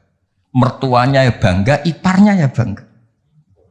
Umatnya ya bangga. Saya tak tahu yang kamu nikah itu bangga apa enggak poligami. Sehingga dulu namanya Juwairiyah itu dulu ketangkep ketika perang. Oh itu orang Bani Mustalik itu bencinya sak boleh sama Nabi. Kelompoknya Nabi juga benci sama Bani Mustalik. Setelah Juwairiyah itu dinekah Nabi, semua tawanan sahabat yang di Bani Mustalik dilepas. Azharu Rasulillah, ini keluarga besan. Yang sahabat juga ngelepas Bani Mustalik karena keluarga Bunyainah jaro sekarang itu keluarga besar.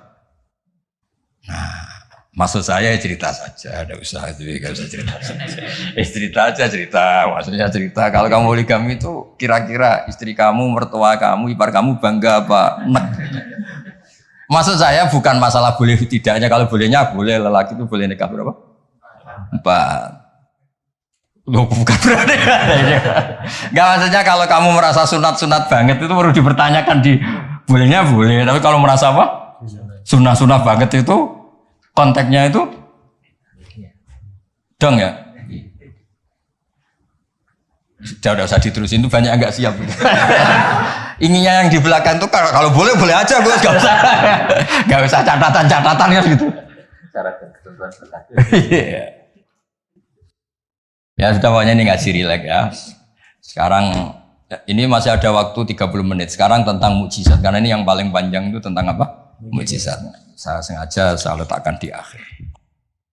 Saya baca takbir orisinilnya dari hadis Rasulullah SAW di Shahihul Bukhari. Saya ulang lagi di kitab Shahihul Bukhari. Nah, di kitab Shahihul Bukhari nomor hadisnya itu 4981. Kamu sudah hafal berapa? Ya, nomor hadis berapa? 4981. Di antara kebanggaan Rasulullah SAW itu beliau ngendikan tidak ada nabi kecuali dikasih ayat atau mukjizat yang spektakuler. Kayak Nabi Musa kan bisa kayak simsalabim mukul belah laut terus kering. Nabi Soleh juga batu besar ngeluarin apa? Onta. Ngeluarin apa? Onta. Keren. Onta kok keluar dari batu besar. Ajaib lah. Nabi-nabi dulu itu ajaib. Tapi yang agak-agak kalau boleh dibahasakan, agak-agak gak rasional itu satu Pak Arso. Saya punya kitab namanya Al-Khusurul Hamidiyah. Itu pinternya bukan main yang ngarang. Saya gak pernah jadi rektor Pak, tenang saja. Gak, tetap keren jenengan karena pernah jadi rektor. Itu mau pinter toh gak jadi rektor. Dia bilang gini, mukjizat itu dari kata a'jaza yu'jizu i'jazan ya kan? A'jaza yu'jizu i'jazan. Sesuatu yang bikin musuh itu gak berdaya. Berarti fahuwa mu'jizun apa? Fahuwa mu'jizun. Berhubung wakilnya perempuan karena ayat itu kan mu'annas. Akhirnya mu'jizatun. Ya, ini masih punya sisa-sisa dulu ngaji lama ini di Kudus. Nggak tahu jadi begini. Dulu lama ngaji di sini. Ya berarti mukjizat apa? Sesuatu yang bikin musuh itu nggak berdaya. Nah sekarang kata kitab yang saya baca tadi, ketika tidak mampu, ya Fir'aun dan kawan-kawan mampu nggak punya tongkat untuk membelah laut? Nggak mampu kan? Umatnya Nabi Soleh mampu nggak ngeluarin unta dari batu besar? Nggak mampu. Nah kalau sekedar nggak mampu, siapapun nggak mampu bikin burung, juga nggak bisa bikin lautan. Kenapa nggak bisa bikin lautan nggak dianggap mukjizat? Ketika Allah bikin laut ya mukjizat, bikin burung ya. Mereka nggak bisa loh bikin orang kayak kamu gini kan nggak bisa. Nah umatnya Nabi Pak Arso itu dilatih. Yang namanya mukjizat tuh ayat apa saja. Terciptanya langit dan bumi, gunung, Semeru sampai gunung Jogja, apa itu? Merapi. Semuanya tuh mukjizat karena itu ayat Allah yang orang nggak akan bisa bikin. Sebab itu mukjizatul Rasulillah itu dianggap paling rasional karena tidak usah nunggu yang dasar-dasar yang. Jadi cara Nabi Muhammad kalau ketemu Nabi Musa gejolokannya kira-kira gini. Musa mukjizat kok ngenteni ono ngono barang. Memangnya orang bisa bikin ayam, bikin pitik, bisa bikin nyamuk. Kan sama-sama berstatus mukjiz, sesuatu yang orang lain enggak bisa. Makhluk enggak bisa. Lah umatnya Nabi itu enggak dilatih yang gitu-gitu, dilatih wa ma apa inna fi khalqis samawati wal ardi wa ikhtilafil laili wa nasabdar wal fulki sampai kabeh la ayatil liqaumi yaqilun. Kalau kamu punya akal tuh semua sudah mukjizat. Ngapain sih mukjizat kok nunggu gitu-gitu gitu. Clear ya? Jadi makna mukjizatnya enggak kena untuk umatnya Nabi Musa itu enggak kena. Untuk ngakui lemah saja kok nunggu pertunjukan. Bikin rambut aja kan ya ada bisa untuk ngakui Allah dijaya saja kok nunggu pertunjukan. Harusnya keseharian kita juga sudah ada pertunjukan Allah yang menunjukkan kita ini tidak siapa. Makanya di kita disebut wa ma min dabatin fil ardi wala ta'iri yatiru bi janahihi illa umamun amsalukum. Inna fi khalqis samawati wal ardi satrusel ayatil liqaumi yaqilun. Enggak usah wa min ayatihil lailu wan naharu wasyamsu wal qamar, semuanya itu sudah mukjizat, enggak usah nunggu. Nah, ini saya baca ya. Ngaji ini kondang. Saya baru ini ngaji seterhormat ini didampingi rektor sama sekretaris pembina badan wakaf. Kayaknya nanti kalau Mungkar Nakir ketemu saya, wah ini kayak hebat. Kenapa? Ngaji aja ditunggu rektor terus. Jadi rektor. Tapi tadi pas beliau nunggu saya, Pak Arso makom saya sudah yang kelima tadi. Tidak boleh hadir selain Allah. Jadi ya sudah. Akhirnya saya bilang, ini Allah sendiri yang mendatangkan, ini Allah sendiri. Sudah agak penting semua. Kalau pakai makom kelima, saya tidak terima kasih. Karena menolak kehadiran selain Allah tadi. Makomnya sudah kulillah, jumadar hum fi khawdihim. Kalau kamu masih butuh Pak Rektor, nak menurut saya diangkat jadi dosen. Pak Fajar juga sudah butuh, dulu dosen nggak tetap. Gara-gara kroninan terus jadi dosen tetap. Nggak apa-apa, tapi ini cerita guyon aja. Tapi agak bener. Loh kamu masih butuh kan? Kamu butuh kenal rektor butuh nggak? Oh butuh sekali kan? Badan wakaf butuh sekali, nggak ngucur dananya bisa ditarik. Tadi Jogja sini bisa ditarik. Kalau makom saya tadi yang kelima tadi menolak hadirnya selain Allah. Itu makom musyahadah. Tapi saya tetap syariat. Matur nuwun. Saya baca ya. Kata Nabi, sabda Nabi, ma minal anbiya'i nabiyyun illa u'tiya minal ayat ma misluhu amana alil bashar. Ini di hadis Bukhari. Ikutnya juz 4. Wa inna ma kana alladhi utitu wahyan awhahu wa ilayya fa arju an akuna aktsarahum tabi'an yaumal qiyamah. Semua nabi itu punya mukjizat yang dahsyat. Tapi itu tidak ada apa-apanya dengan mukjizat saya. Mukjizat saya itu Quran dan saya berharap dari mukjizat yang rasional ini kemudian pengikut saya yang terbesar. Nah, itu komentator sarahnya ini Fathul Bari dikarang oleh Ibnu Hajar Al-Asqalani. Pengarangnya itu kelahiran Gaza. Gaza itu kelahiran Gaza. Ya, jadi Bukhari itu kitab Sahih Bukhari itu pengarang sarah paling terkenal itu Fathul Bari. Pernah dengar toh? Dengar toh ya? Nah, ya, itu tak bacakan. Komentarnya bagus di sini. Saking bagusnya nanti di itu Hajar ya di foto. Komentarnya begini. Kenapa begitu ya? Kira-kira gitu. Pertanyaannya kenapa begitu? Ini rasional sekali cara analisisnya. Annal mukjizat al-madiyata kanat khisiyatan tusyahadu bil absor karena qauti sholeh wa asa Musa. Wa mukjizatul Qur'ani tusyahadu bil basirah. Fayakunu mayyatabi'u li ajliha aksar. Li annal ladzi yusyahadu bi ainir ra'si yang qaridu bingkiradi musyahidihi. Walladzi yusyahadu bi ainil aqli baqin yusahidu kuluman ja'a ba'dal awal mustamirran. Foto dulu, engko tak terang. Nah, iki sing khisiyah boleh khisiyah.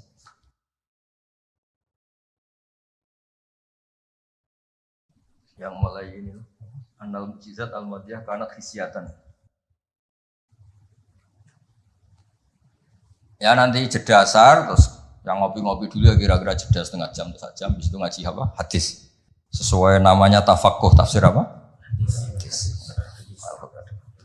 Ketuanya kamu apa, Mas? Kamu ketua ya? Saya biasa gantungan tangan. Apa?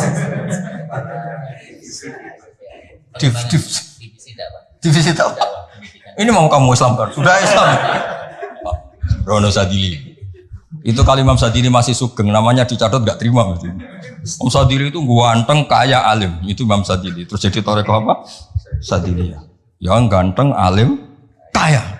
Bodak dosen gini ndak kaya raya jadi maksudnya.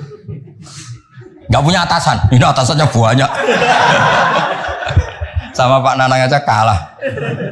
Kan Nanang kalah sama Pak Watu Wahid. Allah itu kalah sama Badan Wakaf. Ribet dunia. Yang benar saya tuh langsung kulillah. Udah mentok kan saya. Udah khatam gitu. Begini logikanya. Misalnya gini. Nabi Musa itu Nabi top punya mukjizat tongkat. Tongkatnya satu lagi. Misalnya dipakai Pak Fathul Wahid tidak bisa tak pakai saya. Dipakai ini tidak bisa dipakai itu. Karena hanya satu. Itu pun nggak ada jaminan kalau yang pakai kamu itu mandi. Tongkatnya bisa balik loh. Oh, dulu yang pakai Nabi ini kamu apa ini? Ya kan? Tapi kalau mukjizat Quran, logika yang dibangun itu terus menerus. Misalnya begini, saya nyontohkan pekerjaan dan saya bosan. Ini dengerin betul. Allah itu ketika ngeritik sesuatu yang tidak nyata disebut batil. Batil itu beda dengan maksiat. Maksiat itu perilaku sosial yang salah. Tapi kalau batil itu sesuatu yang enggak nyata, apa? Misalnya gini, orang nyembah makhluk, nyembah Namrud atau Fir'aun. Mentuhankan Fir'aun itu sesuatu yang enggak nyata. Yang benar Fir'aun itu manusia bisa mati dan nyatanya mati. Berhala Lata Uzza itu patung. Patung itu Tuhan apa batu? Batu. Quran bilang gini.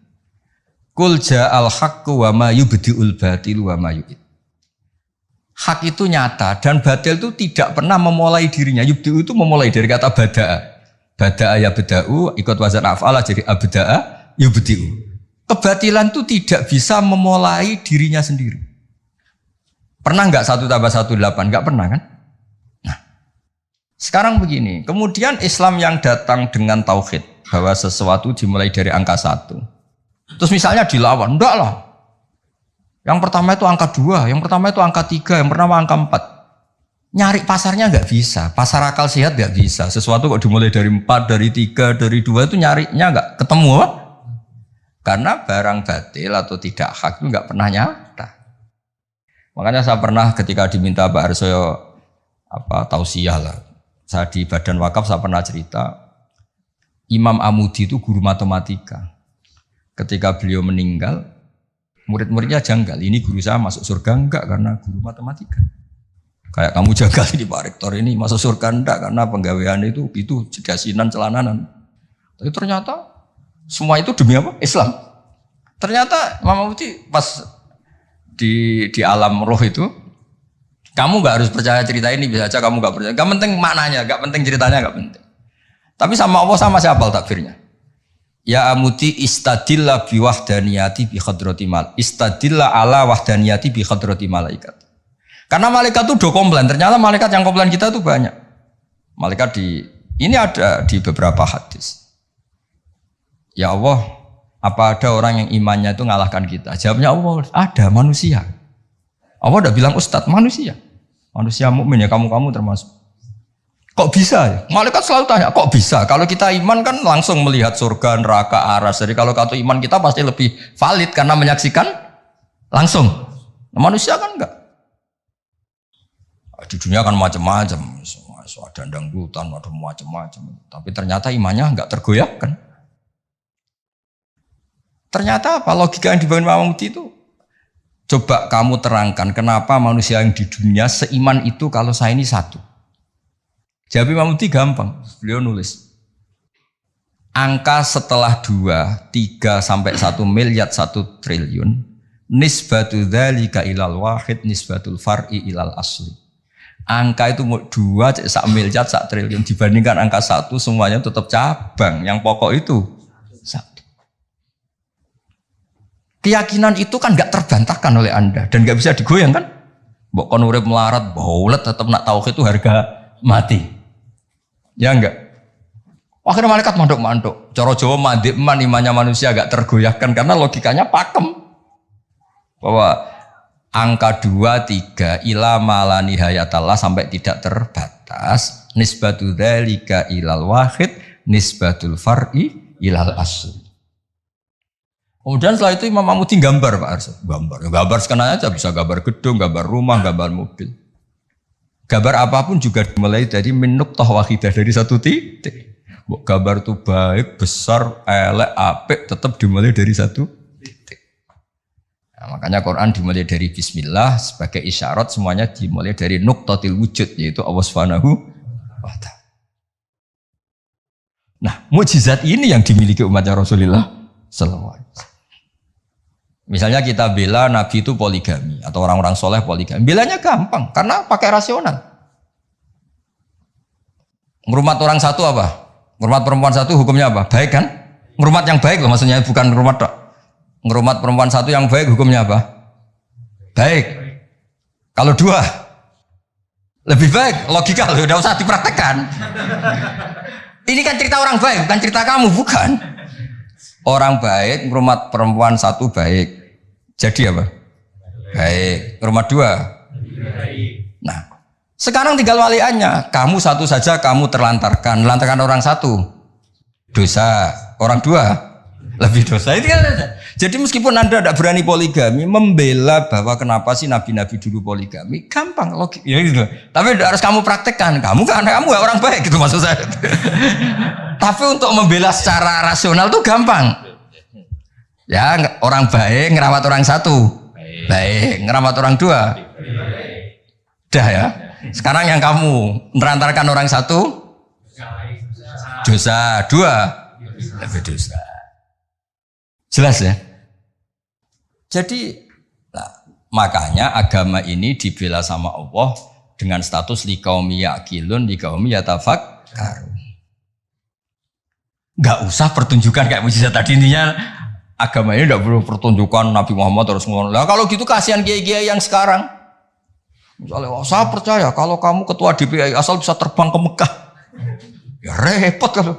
Saya percaya kamu rektor Universitas Islam asal bisa Gunung Semeru kamu pindah, Merapi kamu taklukkan. Wah ya repot kalau ukurannya gitu-gitu terus ya.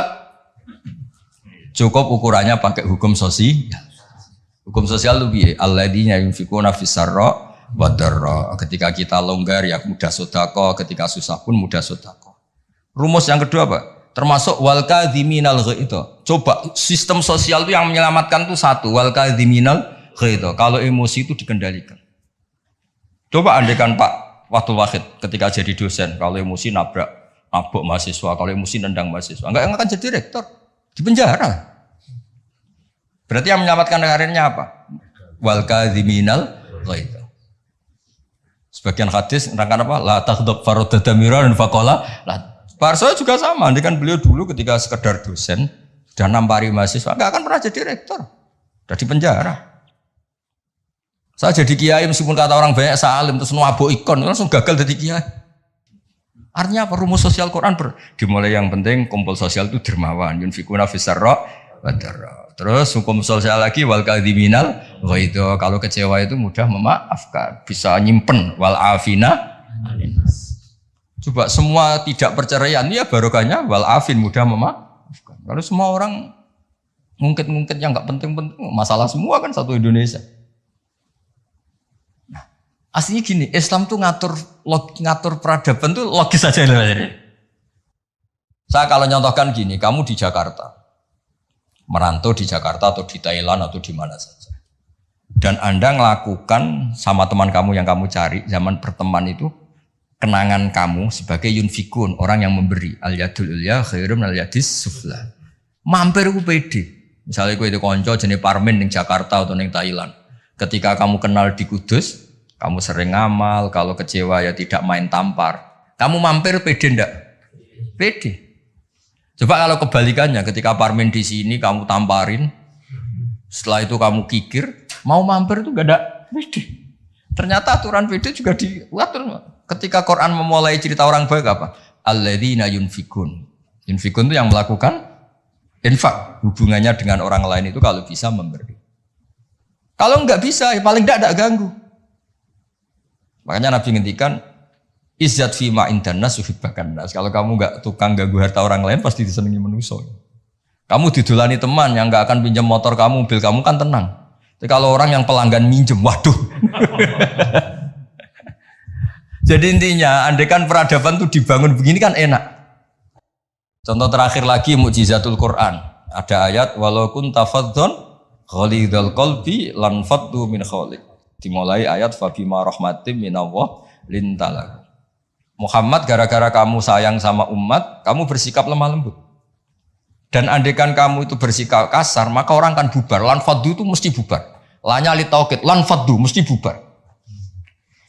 Nah, kata Ibnu Khaldun dalam mukaddimahnya ngendikan gini, hadaddin, agama ini datang dengan rasionalitas peradaban, bukan mentang-mentang dengan mukjizat. Hada Rasulullah man uyyida bil kauni kulli. Ini Rasulullah orang yang punya kekuatan alam raya, bisa melibatkan Jibril, Israel, Mikail, bisa melibatkan semua malaikat untuk menolong agamanya. Tapi Allah cerita agama ini diterima karena Nabi itu bersifat rauf, sayang, Rohim, lemah lembut. Misalnya gini, ini mokal tapi tak cerita. Misalnya Pak Fajar itu bisa terbang ke Mekah. Kamu darani wow gak? Wow kan? Ternyata pas mau kamu hormati ke tua boy, plang. Bilang wow apa jancok kira-kira saja. Enggak, jujur saja. Ini masalah ilmu hak, gak usah. Enggak ada gunanya kan prestasinya terbang ke Mekah. Wow kamu hilang kan? Padahal jelas dia bisa terbang ke Mekah, temu MBS gitu. Muhammad bin Salman itu yang enggak ngaruh. Yang pengaruh adalah sifat lintalah bil mu'minina raufur rahim. Juga gitu. Ini rektor, ini ketua badan wakaf, ini presiden, ini kiai besar. Yang ngaruh adalah sikap kasih sayang. Ketika itu dilanggar, lan faddu. Kamu hormat sama rektor, sama saya misalnya kiai besar. Tapi misalnya pas kiai hormat, tua aku ikut bal-balan satu, mesti tuntas apa? Clear ya? Maksudnya gini Warzo, ya mukjizat itu yang Nyon Sewu ditawarkan Rasulullah, yang diwasiatkan, yang disuruh pakai pegangan ini loh Quran. Pegang sebagai peradaban, sebagai akidah, sebagai perilaku. Ya, makanya mukjizat Quran mustamirah karena peradaban ini nggak terkalahkan. Mustamirah. Tapi kalau peradaban kok tongkat gitu kan terus repot sih. Dipakai apa? Dibilang nggak mukjizat ini milik Nabi Musa, pas kita pakai ternyata gak mandi karena pemakainya kita. Jadi kalau mukjizat Quran kan jelas. Ilmu logikanya ketika Tuhan Esa kena kan tadi angka 23 dibanding angka 1 adalah nisbatul far'i ilal asli. Angka peradabannya kena, poin peradaban kena hubungan dengan orang lain al yadul ulya khairun minal yadis sufla. Jelas ya? Termasuk hubungan dengan istri. Allah tuh bayangkan hubungan dengan istri itu tidak baik-baik saja. Itu niknya Quran. Di Warsa itu Quran itu bayangkan hubungan dengan istri itu tidak baik-baik saja. Wa ashiruhunna bil ma'ruf. Itu urusannya orang fa'in ahbabtumuhunna, fa'in karihtumuhunna. Karena Allah itu saking pinternya. Namanya kumpul itu mesti ada masalah. Makanya bayang kalau ada masalah dan kamu sedang nggak suka, boyo mikir hal yang kadang kamu nggak suka itu hikmahnya besar. Jadi Quran tuh membangun peradaban dengan segala asumsi. Asumsinya adalah yang tidak kita inginkan. Fa'in kari tumuhun. Makanya kita dilatih senam otak. Wa asa antuhibbu syai'an padahal wa huwa syarrul lakum. Waliannya juga wa asa antakrahu syai'an wa huwa khairul lakum. Kita tidak pernah tahu. Dan itu akhirnya itu yang menyelamatkan kita. Coba yang menyelamatkan kamu apa? Berpikir positif kan? Dan itu aturannya Quran. Satu pernah baca kitab. Dan itu kebetulan ada orang yang minta nasihat saya habis baca kitab itu. Dia ketika kaya raya jabat temannya banyak. Ketika miskin jadi buruh temannya tidak ada yang main. Dia ngeluh, wah ini orang munafik semua. Ketika saya jatuh gak ada yang kesini. Dan dia sudah jadi buruh bikin bata itu, bikin batu bata itu. Terus tak bilang, malah bagus gitu. Kalau teman-teman kamu datang, terus kamu ditonton pas dibentak-bentak majikan, malah kamu malu tuh. Jadi Allah bikin kultur itu bagus. Kalau miskin jatuh gak ada yang main. Kalau main kamu malah jadi tontonan. Oh iya Gus, baru tertawa-tawa. Jadi di balik yang kamu tidak suka itu ada kebaikan. Makanya Imam Syafi'i saya sering cerita di mana-mana. Imam Syafi'i itu ada orang ketemu beliau cium tangan hormat, setelah di luar maki-maki. Sapi gini. Terus ada yang lapor. Orang yang tadi cium tangan engkau, yang hormat engkau di luar maki-maki kamu. Imam Syafi'i tertawa-tawa. Loh kamu diceritain ini ketawa, baguslah berarti sapi bawah, di depan saya tidak berani. Dianggap enteng saja Pak. Maksudnya ini ijazah ke rektor, kalau ada yang di luar kok gak cocok, depan saya gak berani, wibawa saya. Itu saya gunakan Gus. Jadi kadang dianggap enteng saja Pak. Terus diceritain lagi, ini separuh kampung kamu itu gak suka sama kamu. Jadi Imam Syafi'i, baguslah yang gak suka itu pasti gak pernah utang itu, gak pinjem-pinjem itu. Yang masalah itu yang suka. Orang kalau gak suka kan gengsi mau pinjem mau ngutang. Artinya dianggap hikmahnya itu. Jadi sesuatu yang kamu kadang gak suka itu hikmahnya besar. Misalnya kamu punya istri merengut yang ngamuan, bagus itu. Nak guya-guya be wong lanang dia pusing juga kamu kan. Ya, intinya itu apa ngajari kita senam wasa untuk ibu syai'au wa syarrul lakum. Kadang wasa antakrahu syai'au wa khairul lakum. Terus kita berkesimpulan gimana? Wa ya'lamu wa antum la ta'lamun. Sudahlah kita sebagai manusia yang lemah berkesimpulan yang tahu itu apa, kita tahu apa? Kita tahu apa. Nah, hal-hal gini yang menjadikan Quran itu abadi. Ya, ini sebelum asar tak bacakan takbir lagi ini di kitab Itqan. Ini lebih bagus, lebih ekstrim. Itu tadi kitab Fathul Bari yang barusan tak baca Pak Fajar. Kalau ini dari kitab Al-Itqan. Itqan spesialis tentang ulumul Quran. Ini kalau wawas Pak Arsa ya. Wa aksaru mu'jizati hadhil ummah aqliyatun li farati dzakaihim wa kamali afhamihim. Wa li anna hadhihi syari'ata lamma kanat baqiyatan ala safahatid dahri ila yaumil qiyamah khussat bil mu'jizah al-aqliyah al-baqiyah. Jadi agama ini karena akan dipakai sampai kiamat, maka agama ini harus logis. Karena ini yang bisa menyelamatkan. Misalnya gini logis. Ketika saya hubungan dengan Pak Fathul Wahid baik-baik saja, karena hubungannya saling manfaat. Dan Islam mengharamkan madharati ke orang lain, merusak orang lain, merusak sarana umum. Dan itu yang menyelamatkan peradaban adalah Allah gak suka perilaku apa? Merusak. Kita di mana-mana kan baik-baik saja kalau kita tidak merusak hanya orang lain. Terus Allah cerita lagi, wa yuhibbul muhsinin misalnya, inna wa yuhibbul muhsinin. Kita hidup di mana saja kalau kita ihsan pasti baik-baik saja. Gak usah pakai mukjizat tongkatnya Nabi Musa tuh, mentang-mentang go tongkat ngalor ngidul, pakai agek Sulaiman misalnya, gak usah. Yang menyelamatkan kita itu peradaban yang dibangun Allah Subhanahu wa taala. Nah, cari-cari foto Amit Pak Fakir. Nah, ini mulai itu. Jadi kalimatnya itu ya kalimat di kitab Itqan ini jelas khussat bil mu'jizah al-aqliyah. Jadi kamu tidak usah terbang ke langit untuk tahu kalau Allah itu Esa. Juga ada harus coba saya ceritain Pak Harso. Ini di sini ada kalimat itu betul-betul sadis, tapi sadis yang baik. Wa aksaru mu'jizati bani Israel kanat khisiyatan li biladatihim wakillati basaritihim. Dasar bodoh, mukjizat agak wow itu gak ngandel. Misalnya contoh barang gini. Andai kan Anda jadi Nabi Musa, Anda akan ya jadi rektor aja agak susah apalagi jadi Nabi Musa. Nabi Musa itu pernah debat Pak Arso sama Fir'aun. Pertama debat itu lucu, Nabi Musa kan disuruh Allah datang ke Fir'aun. Dia cerita, Fir'aun kamu tuh harus nyembah Allah, Allah itu Rabbul Alamin. Kata Fir'aun, Tuhan kamu itu siapa kalau gitu? Ya Rabbul Alamin, Rabbus Samawati wal Ardi yang nuhani langit dan bumi. Dari Fir'aun gini, terus manggil Haman, Haman itu ajudannya. Jangan dibahasakan arsiteknya, nanti tersinggung ini yang arsitek. Sebenarnya Haman itu kan arsitektur. Iya betul. Iya kan? Enggak usah. Jangan terus arsitektur berarti jabatannya apa? Jangan. Ini arsitektur yang Islami. Kata Fir'aun. Ini contoh bahwa akal dengan dasar itu menang akal. Saya ulang lagi, akal dengan dasar itu menang akal.